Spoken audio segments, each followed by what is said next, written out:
Folks, how's everyone doing? Finally going to catch up here. I'm going to have to start combining some of the little collection purchasing and these deals and these transactions. So, because there's just too many of them, I don't have the ability to keep, remove some of the names from these things to show everybody kind of what's what here. All right, so welcome back. Hope everyone has a great day. Sit back, listen a little bit. Let's look at some old magical cards and let's talk about what's going on in the world. So, and you know, the funny thing is, one of the reasons I like to actually just look at some of these stories and pieces of information is actually to get the mindset. It gives me a good kind of vibe, a good kind of feel of what's going on in the market. You know, why are people selling? Is everybody selling these because the revised duels, they're gonna crash? You know, or is it just, you know, are people needing it because of economic reasons? Is it job? Is it COVID 2024? You know, what is going on? What's the change going on? And that's really kind of what I'm looking at right now. So on these type of videos, let's start with a simple one over here. This was actually the one I was more excited about here from Tyler over here. Literally just kind of card. He's got a little, just one flipping alpha card, just kind of lame, nothing crazy here. You know, doesn't really have anything cool. Picked it up. He said, hey, it's alpha. I'm going to flex this in my LGS. See, I love that. Quarantine said otherwise, and now I just feel like I need some funds. So here you go. Thank you. Appreciate the great card there, Tyler. And you know, something simple like this. We got ourselves a nice little played alpha Badlands there. Absolutely stunning. It is alpha, and obviously it does have some love, and it is not. What is it, like a scratch across the back? What is that weird? But again, great card, great alpha card. Definitely have seen some little play in some little games back in the day. I'm not really going to focus and talk about this very much. This is a card that simply is, it's alpha. It's a rare. We now know that alpha rares are even more rare than we actually thought. Remember, the original intention was like 1,100. Isn't it like 1,008 or 1,020 or something, plus or minus 1 or 2%? Yeah, so they're actually a little more rare than we even anticipated. Again, if you can afford it, these are the gold standard. It doesn't matter the condition is. Doesn't matter if it's played or gem mint 10. Percentage-wise, this is long-term liquid gold. This is some of my favorite stuff in the world.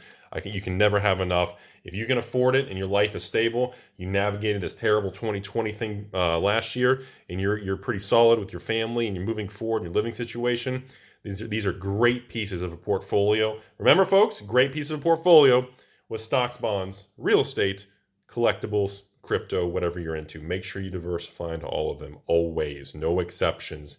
And friendly reminder before we continue, everybody, remember, if you did not email me at AlphaInvestmentsLLC@gmail.com or the mailing address in the description of this video, if you did not contact me through that email, it is a fraud. There are no other addresses. There are no other emails. I am not sending you a message through eBay. I am not contacting you on Facebook. I am not mailing out fake packages. There are people that are always trying to scam. Remember, if it did not use the information in the description of this video, it is a scam. Remember that. That's the only way to contact me if you want to actually try to do a transaction or a collection, folks. Remember that very, very clearly.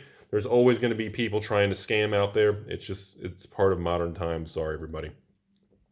Small collection here. Again, revised duels. You noticing a trend here? A lot of people locking in profits on revised duels. Even played ones, even really well-loved ones. A lot of people locking in profits on revised duels. Remember that, folks. I actually wanted to show this collection mostly because of this right here. There's been a lot of chatter about these Kaladesh cards and these Aether Revolt, these Masterpiece series. They are arguably some of the most beautiful Magic cards ever printed. There's no way to argue against this bronze copper looking masterpiece. I mean, it was stunning. It's a beautiful thing. So, to make it very simple, in my opinion, I do think there's actually going to be a very strong future. I'm changing my tone a little bit. I still don't consider masterpiece cards investments. That's just my personal stance. I do have some, and I've accumulated some. Most of mine are actually BFZ Oath expeditions, because that was when I did one of my last box opening series. So I never did the mass box opening in Kaladesh. Remember that? The whole Kaladesh invention box. People have been around a long time. I actually just, at the end, the print run, I just bought a bunch of sealed Kaladesh and just sat on it. I didn't do any of it because I was concerned at the time when Mark Rosewater and Watsy put out the memo saying that every set was going to have inventions and masterpieces. And as we know, when every pack, every set, when every anything is mass-produced, and everything is special, nothing is special at all, and there is no value. So I backed away. Now, obviously, Kaladesh, Aether Revolt, anything. Well, not as much Aether. Aether's good, but Kaladesh is just flipping king, man. I do think the prices will hold and continue to march forward. And God help if we have a modern resurgence, a new format, or modern 2.0, or whatever it's going to be called. You're going to see these actual prices and demand go crazy. God help it. I'm telling you, you're going to see crazy prices. Again, I don't consider it as an investment where it's going to slowly grow over 5, 10, 20 years. It is a newer card. It's a specialty. It is a collectible, not an investment. Still my opinion. All right, now jump back over here. We got ourselves the old mid-tier, tier 2. It's good old City of Evil, Scam, Rudy the Traitor, and of course, Survival of the Timmy Army. Both, of course, Exodus cards. Exodus booster boxes are what? Who knows, 3, 5? Who knows how expensive, thousands. These cards I always felt were underpriced. I always thought everything should be 100 plus. I think they're probably there already. So I do think they'll still continue to grow. I do consider collectibles like that long-term very attractive. Unlimited Soul Rings, great example here. Non-reserve list, old school. I'm obsessed. I'm a huge fan of unlimited cards. A lot of you out there may not be aware, but unlimited power cards like Power 9 and Dual Lands and the Gauntlets and the Illusion. I mean, unlimited versions of those cards, especially the Power 9 or Power 10 with Time Vault. I love, because that's a whole other video. Simply put, let me just say it. You can only get white bordered power in one set in Magic Histories. There's no white bordered rebacks from Collector's Edition. There's no white Collector's Edition. The white bordered clean, it gives it a bright, clean look. Well, these usually yellow and stained, but if you got really minty ones that are not played, I'm a huge fan of that. And again, Alpha's still my favorite. Those corners and black border Alphas are still king, but Unlimited is a really big thing to me. All right, Expedition cards from BFZ and Oath. This is the one I do have hundreds and hundreds of expeditions because I actually did the mass box opening, and then I've accumulated probably an extra 100 or 200 from collection buying. But my original 150 to 200 came from actual mass box opening where I have no cost basis. Remember that? I sold all the regular stuff, kept the foils, kept the lottery cards for free, and then I've doubled up probably from collection buying. So interesting little collection there. You guys, if you want to read the whole letter, you can freeze it. But again, I like to look at the letters because I like to get an idea what's on people's mind. This is Dr. Declan over here. And he's a huge fan of the channel. I appreciate it. He's a collecting and playing the old Yu-Gi-Ohs. Don't say it the right way. Yu-Gi-Ohs. Like everyone else, he moved into playing Pokemon. And of course, around the Black-White era, great era of Pokemon. The Black-White era was excellent. Man, that's some glory days there in the Pokemon world. And then he slowly drifted around the Magic Dragon's Maze era. Yikes, sorry, man. Recently, been moving away from Magic, going back to Pokemon, so he's shifting, selling some cards. Sounds like raising some money. Again, I like to know people's rationale. He's selling cards to the Inventions Exhibitions that either opened or traded for. When he first came out, he was obsessed with getting all the swords because they were able to get the mine. Oh yeah, that's right. That's right. They're almost all the sword ones, except maybe 1 or 2. And then, of course, traded GP Vegas happened. His friends got him Dual Lands, other cards signed. That's very cool. So I was wondering where he got those signed. Most of the time, most of the Dual Lands, like Rob Alexander, those are usually signed from GP events, although you can mail them to him. It'll send them back. Not buying sealed product and selling piece of my collection. Still enjoy it every now and then. Okay, so overall, looks like Declan over here, he's mostly just selling to raise some money just to move to another collectible. So that's what I said. I always like to know what's on people's minds. Why is he selling that stuff? What's really going on? Is he bearish? Does he need money? Is he moving? So Declan over here, he's not desperate for money or anything like that. He's selling because he just wants to move to the next thing. He's locking in some cash. He's going into the next big party. So this one over here, unfortunately, we don't have the identity to disclose this individual. This was a small dual land one. These are a little bit nicer dual lands, or at least some of them. Now that's not dual land.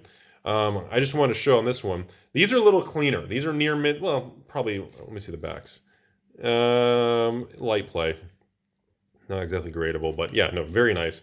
Very nice light play to near mint minus condition probably. Nice little batch of dual lands again. Now, again, you're seeing a lot of people. That's probably the #1 contact I'm getting recently is I can tell the pessimism and people genuinely think Revise has peaked and people are locking in profits. I'm noticing that because the Revise duels are the #1 thing people are contacting me about. I think is really interesting. As far as the rest of these couple cards go, these are just a sleeve in a case. I remember this little. Anybody remember these little lightning hounds? This is a promo card. Anyways, back here we got a couple Grims. We'll talk about that in a second. But white bordered on Unlimited Winter Orb, you guys, like I just said, I'm a huge fan of unlimited cards. Unlimited cards are my thing. Like I said, I just love the bold, vibrant colors. It just really does it for me. All right, monoliths again. Urza's boxes are what, 5, 10? I guess they're $10,000 a box, whatever. So forget new supply being open at this point in time. You'd have to be nuts to open those old vintage boxes. Grim monoliths, same thing. People made fun of me when I said that even at $150 and $100 these were cheap. I still firmly believe cards like Grim Monolith, I know, Gaia's Cradle, Gia's Cradle, whatever part of the world you're from. I think the Cradle, the Grim Monoliths, the Survival of the Fittest, the City of Traders, all these cards are $1,000 cards. And people bitch, oh, there's Rudy. Rudy's bumping and dumping. He keeps telling me to come to the basement and get popsicles from him. Yeah, well, one day I'm going to get that orange creamsicle. Whatever creepy crap you want to say. At the end of the day, the cards are old. People want them. Let me be very Rudy elementary school. Everybody wants it. The only thing people are upset about is how expensive they're getting because they missed out, or they want more of them, or they're missing a card, and that triggers an emotional response. But you can't blame it. If young Rudy over here was still slinging drinks and waiting tables in college, yeah, I'd be frustrated saving up and getting a card. Then I save up and the next one spikes. And yeah, it's frustrating. I get it. But at the same time, you're not angry at the card. You're angry at the market. Or you can just be angry at me. Someone's got to be the poster child for, I guess, I'm the one who caused it all. There you go. But even though there's 10 million Magic players and tons of high net worth people and distributors and this huge empire of thousands of stores, just blame it on me. I'm used to it. I genuinely think the prices, they're old special cards. And again, they don't make stuff like this anymore. Wizards is in a whole different, and now I got videos coming, I'm getting to it. This universe beyond where everything's crossover and everything's, I'm telling you all, this type of situation is going to continue to fuel money moving around it. They see this universe beyond, and then the market makes adjustments. The money flows to this stuff. Again, I didn't make the decision at Wizards. They did. All right, let's jump to this other little one over here. The biggest thing I was excited about this collection is actually, I'm a really huge fan of the old Beta Lich. Huge fan of the card. This is a very nice beta. Nothing crazy over here. We're looking at a beta 8.5. You got a little some higher 9.5 subgrades. You got a lower 8. You got all kinds of subgrades. I just love the card. Honestly, I was just a huge fan. I love the artwork on it. Nothing special. It's not even a 9 or above average, so I don't really assign much of a premium to it. Although, this is a nice little collection. This was actually, this was a small deal for an individual. I think this guy was selling the cards strictly to raise money because he wants to pay his tuition for college and higher education. He doesn't want to take student loans or anything. So again, I like to know why. Why are you selling, So I think that's interesting. I think it's a good reason, though. Beautiful Beta Dark Ritual. Gorgeous Beta Dark Ritual. Very cool card. Better in person than I expected on that one. We got a Jade statue over here. Not one of my favorite artifacts. If I had to pick an uncommon artifact, I'd probably pick towards Juggernaut versus the old Jade there. But still love the artwork. Very clean, very classy. Very nice little light played alpha card there. Very cool. We can comment about these lifelines. These are what I like to call lower to mid tier Urza Saga thing. In other words, you get it. If you open a pack of Urzas, which number one, you're crazy for opening. But if you pull this type of artifact, it's still a decent card. This is reserve list. It has value. But again, I don't see, unlike the Grim Monolith or Survival of the Fittest and City of Traders, I don't see this thing going to $1,000 a card. I think these are the type of card, the lower end ones that will be pushed up. These things used to be $1 to $10 forever. And these things can make it to 50 to 100 range, but I think they're going to be very limited past that point just by lack of demand and a very niche card. It's just going to be a very niche market for that kind of thing. All right, again, here we go. A couple of very, very nice unlimited cards here. You guys know I just, like I said, I love the unlimited stuff. I love the alpha, but I love the bold colors, man. Rudy's natural selection over here with his giant round balls. I love it. Mahamati, the Jin over here with the creepy genie looking at him like, what's up? And he's like, well, I don't know. I rubbed you. Well, you did rub me. What do I do? Well, you rubbed me. Why don't you? It just cracks me up. I don't know. Little things, folks. Oh, Swords to Plow. Just iconic. Nothing to say. This was just kind of included as a little bit of a deal thing, just a negotiation. It really, Lord of the Undead, I know it has some value over here in the old white border 9th edition. The foil ones are pretty expensive. Any foils from 7th, 8th, 9th edition are very expensive because they have the black border versus white border. I'm not a huge fan. I'll probably end up, that will be a card I'll probably sell, or by the time you watch this video is already sold. We got a couple little things here. We got some, I think these are all Legends. Reverberation, the old Master of the Rudy Hunt, and Life Matrix. I believe they're all reserve lists. These are all kind of the lower tier Legends reserve list cards right here. These, again, they have a bright future. Nothing negative to say. All right, last few over here. I just want to comment on the last two things. Lotus Veils. This is from Rudy's famous, the old book there. You know what the book logo means, right? Rudy's famous Weatherlight set. One of my most, well, I'm sorry, hang on. One of the sets Rudy shills for the last 5 years. You are correct. I have shilled for Weatherlight in the 5 years I've been on YouTube because I love Weatherlight. It's the weirdest, most awkward set ever. Not ever. I think it's a little exaggeration. It's such a weird, awkward product that nobody knew how to value. Everybody said the cards were terrible, and nobody treated Weatherlight seriously.